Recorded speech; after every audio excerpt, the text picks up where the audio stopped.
Alegria na paz em ação. Bem-vindo, bem-vinda à Ética do Reino, aos nossos mini estudos ou mini reflexões no Sermão do Monte, aquele ensino explosivo de Jesus, aquele ensino para os seus discípulos e as multidões, aquele ensino que coloca o mundo de ponta cabeça e nada é como a gente achava que era, mas é totalmente diferente no reino de Deus. Essa é a ética do reino e hoje nós vamos falar sobre pacificadores, guerra, paz, fazer paz, manter a paz, trabalhar pela paz, um assunto muito adequado para os tempos de hoje, para o Brasil de hoje, para os Estados Unidos de hoje, para a América do Sul, América do Norte, o mundo inteiro de hoje precisa ouvir quem é feliz de verdade. A alegria está onde e em quem? Quem são as pessoas que têm uma alegria indizível dentro de si, como elas agem, como elas estão andando por aí? Mateus capítulo 5, verso 9 diz assim: Bem-aventurados os pacificadores, pois serão chamados filhos de Deus. De novo, bem-aventurados os pacificadores, pois serão chamados filhos de Deus. Mais do que feliz é aquele que faz, mantém, propaga, age pela paz, estimula a paz, porque será chamado filho de Deus. Pai, muito obrigado pelo dia de hoje, pela palavra. Pedimos para que Teu Santo Espírito fale ao nosso coração, à nossa mente. Por favor, quebre corações duros, quebre, Senhor, a horrorosa magia do mundo, esse encanto do mundo pela guerra da nossa carne e do diabo, que querem que a gente viva em guerra e sempre brigando e maltratando o outro. Pedimos, por favor, quebre esse feitiço maligno, mundano das mentes e corações do Teu povo. Mais do que isso, traga pessoas para Ti hoje, Senhor, que haja salvação, que haja conversão, que haja transformação e amadurecimento em nome de Jesus. Amém. Mais do que feliz é o pacificador. Alegria na paz em ação. Você vê que nas palavras de Jesus, lógico que isso vai vindo numa sequência das outras bem-aventuranças, e como já te alertamos aqui nos outros episódios, nenhuma bem-aventurança é solta uma da outra, certo? É como o fruto do Espírito, os gomos estão todos dentro do mesmo fruto. Está tudo vindo muito bem ligado uma atrás da outra, e não é faça essas coisas do Sermão do Monte para chegar ao reino de Deus. Na verdade aqueles que são do reino de Deus, aqueles que creram em Jesus como seu único suficiente Salvador. Olha a primeira bem-aventurança, aqueles que são de Jesus, esses devem ser assim internamente, então eles são felizes, mais do que felizes por essas características internas deles. E aí tem outras coisas que vai expandindo para fora nos outros episódios que você vai ver. Então, é sobre quem é do reino de Deus e quem se enxerga, primeiro de tudo, lá no começo, pobre em espírito, que falou, olhou para Deus, olhou para si, olhou para o que deveria ser, falou: eu sou pobre, eu sou devedor, eu não consigo. Então, pede de Deus. Toda aquela sequência você já viu. Então ele chora o próprio pecado, mas ele é acalmado, pacificado internamente por Deus, manso em espírito, humilde. Nada que vem de fora vai abalar ele, porque, sabe, a gente tem emoções, mas não vai me abalar, porque eu já reconheci que eu sou o pior. Bem-aventurados pobres em espírito, sou o pior dos pecadores, diante de Deus já reconheci. Então eu sou manso, humilde. Quando alguém fala alguma coisa de mim, me trata de tal jeito, eu falo: poxa, ainda é melhor do que eu mereceria diante de Deus. Então ele está em paz dentro de si, fome e sede de justiça pelo que ele já recebeu de Cristo, a justiça divina de ser salvo pelos méritos de Cristo. Ele quer levar isso para fora, para os outros, e também ver a justiça em todos os campos sendo feitos, mas ele não faz isso de qualquer jeito. Ele é misericordioso, o coração dele se compadece com a miséria do outro, até porque ele conhece a própria miséria. O coração dele é puro e está em purificação, por isso ele verá Deus, Ele verá Deus em cada situação e verá lá no céu quando for chamado. E no de hoje a alegria é essa pessoa, é tudo isso, ela é pacificadora, ela é uma fazedora de paz, ela é uma promotora da paz, ela mantém, ela cria, ela trabalha pela paz. Esse é o Filho de Deus, ele é alegre nisso, não em guerras. Portanto, a gente tem que falar sobre guerras. Quantas guerras você não vê ao seu redor? Guerras externas, guerras internas. Das guerras externas, nós vemos povos sempre em tensões, quando não estão em plena guerra e mortes acontecendo agora, nesse exato momento. Guerra externa entre povos, entre etnias, pessoas que dizem que a própria etnia é melhor que a etnia do outro. Eu sou brasileiro, então eu odeio você que é não sei o que, e eu tenho mais direito que você, e eu vou para cima e eu vou destruir, tomar o teu território, matar você porque eu tenho direito. Guerras entre etnias, eu estou falando isso que é o que acontece à nossa volta, não estou falando que eu gosto disso, tá bom? A guerra entre culturas, a minha cultura é melhor que a tua cultura, a minha faixa social é melhor que a sua, e eu não gosto de você, eu não gosto da tua região.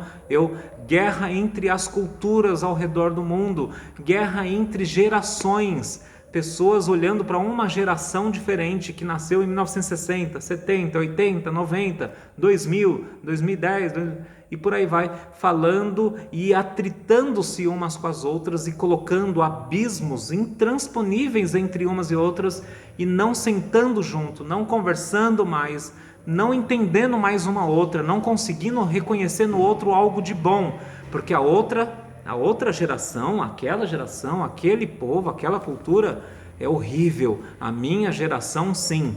Guerra o tempo todo externas, guerras internas no próprio país. O nosso país, no Brasil, está em guerra. Perceba, olha ao teu redor. Você tem gente no comando que ama a guerra, que ama botar gente, falar alto, botar gente contra gente e falar que sempre tem um inimigo à espreita. Que não seja espiritual, mas que seja o outro, e ele está sempre apontando o dedo. Nós temos guerra no nosso país agora mesmo. Guerras políticas, guerras sociais, guerras étnicas no nosso país. Quando alguém não fica muito contente com aquilo que queria, fala, esses nordestinos deveriam ser de outro país, enquanto nós de outro país. Você fala, Rafa, não é possível. Há alguns anos isso estava acontecendo no Brasil. E isso dá uma acalmada, mas a guerra continua nos corações das pessoas. Essas pessoas deveriam não sei o que. Nós somos muito melhores do que blá blá blá. Aquelas pessoas não sei o que. Guerra o tempo todo interna no país. Guerra na sociedade. Guerra entre igreja e sociedade.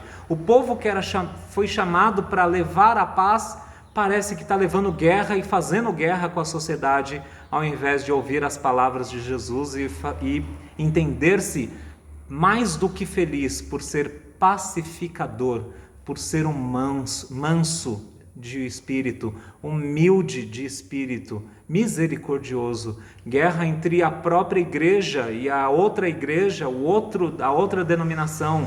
Guerra na mesma igreja, no mesmo local, no mesmo corpo. Eu não gosto, eu não quero, eu não vou com a cara, tal pessoa, só eu que faço, ela não faz, nunca aparece, quando aparece, ou o que quer que seja. Guerra na família, guerra dentro da tua família, guerra dentro da minha família, entre amigos, grupos de amigos que não se dão com outros grupos. Guerra no eu. E agora a gente chegou no ponto. Eu estou em guerra, meu coração não está em paz. Por isso a gente vê guerra em cada um desses círculos que eu estou falando. Amigos, famílias, gerações diferentes, partidos, regiões, etnias, culturas, classes sociais. É porque no final das contas, aquilo que Tiago diz, capítulo 4, verso 1, de onde vêm as guerras que há entre vocês? Não vêm das guerras, dos maus desejos do vosso coração? É o meu coração que está em guerra, insatisfeito o tempo todo. Por isso, o cristão é uma nova criatura. Desde a primeira bem-aventurança vem sendo humilhado e mostrado que ele é uma outra coisa, uma outra pessoa. O eu dele morreu e está em constante morte.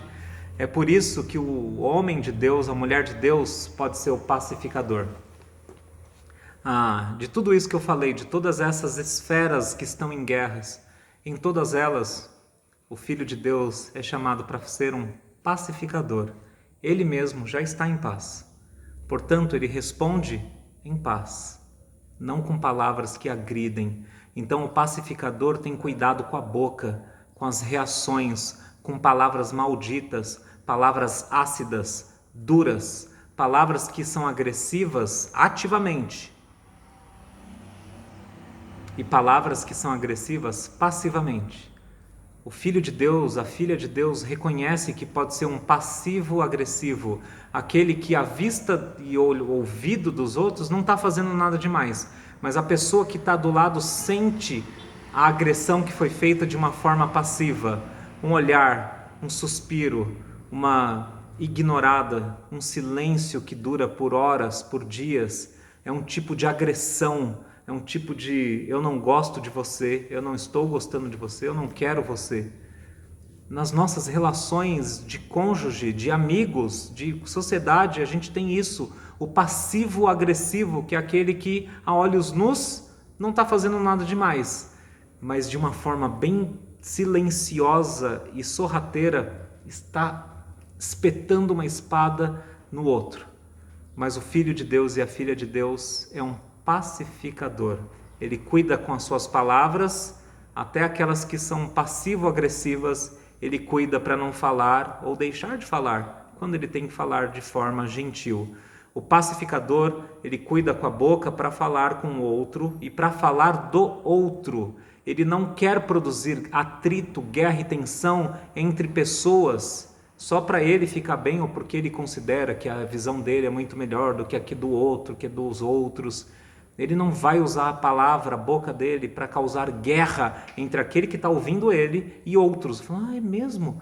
Aquelas pessoas fazem isso, eles, malditos. Ou aquela pessoa na igreja, é mesmo, irmão? Vamos orar. Às vezes é um compartilhar, a palavra está sendo maldita, não está compartilhando nada, está falando do pecado do outro, ou o que ela julga que é pecado do outro. O pacificador toma cuidado com a sua palavra, com o outro e sobre o outro. Ele não está fazendo guerra desse jeito também. Ele está praticando e fazendo a paz, cuidando com a palavra, cuidando com o que pensa. Nas situações, o pacificador, antes de reagir, ele faz o que Tiago também fala: seja tardio em falar, seja pronto para ouvir, tardio para irar-se. O pacificador, ele já está em paz com ele mesmo, com Deus.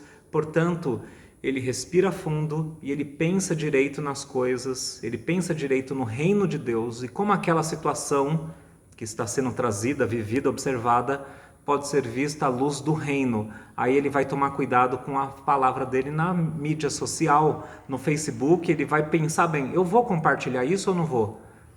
Isso vai fazer mal para o reino, porque até tem algo legal aqui, mas lá no que os caras escreveram, tá,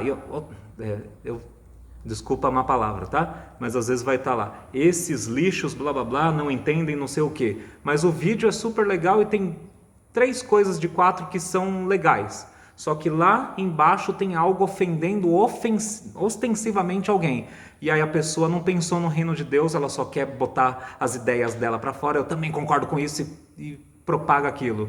E esquece que tem todo um contexto que pode machucar alguém. O pacificador pensa antes, ele pensa no reino de Deus, nas boas novas, nas pessoas. Então ele pensa antes de postar algo na internet, antes de falar. Ele pensa antes no reino de Deus quando ele está pensando na outra geração, que é diferente da dele. Ele não vai entrar em guerra, ele vai pensar como essa geração tem algo diferente, mas de bom, e que Deus usou e que me abençoa e eu posso abençoá-la também. O pacificador, ele pega o óculos que ele está enxergando a vida. Eu não gosto de tal coisa, não gosto de capitalismo, não gosto de socialismo, não gosto de... Ele pega esses óculos e fala, eu prefiro olhar com os óculos do reino. E aí as narrativas que eu vou ver, eu vou deixar tudo para o lado e eu vou olhar com os óculos das boas novas, Aí eu consigo ter paz com um, paz com o outro e levar a paz adiante. O pacificador dá a outra face, como a gente vai ver no próprio Sermão do Monte. O pacificador, ele faz mais do que aguentar o mal sobre si. Ele faz o bem para aquele que fez mal para ele. Romanos tem isso. Mateus tem isso, 1 Pedro tem isso, Colossenses tem isso, Efésios tem isso. Não responda o mal com o mal, mas responda com o bem. Faça bem, não sejam vencidos pelo mal, mas vençam o mal com o bem. Isso é também fazer algo de bom para aquele que está machucando a gente. O pacificador é amigável, gentil, acessível. Como fruto do Espírito de Deus nele, tem amor, alegria já dentro dele. Não depende de eventos externos. Amor, alegria, paz. A terceira parte do fruto do Espírito fala o que tem dentro daquele que é de Deus. Paz. E o que ele leva para fora? Paz. Ele vai fazer paz, ele não vai fazer guerra. Deus abençoe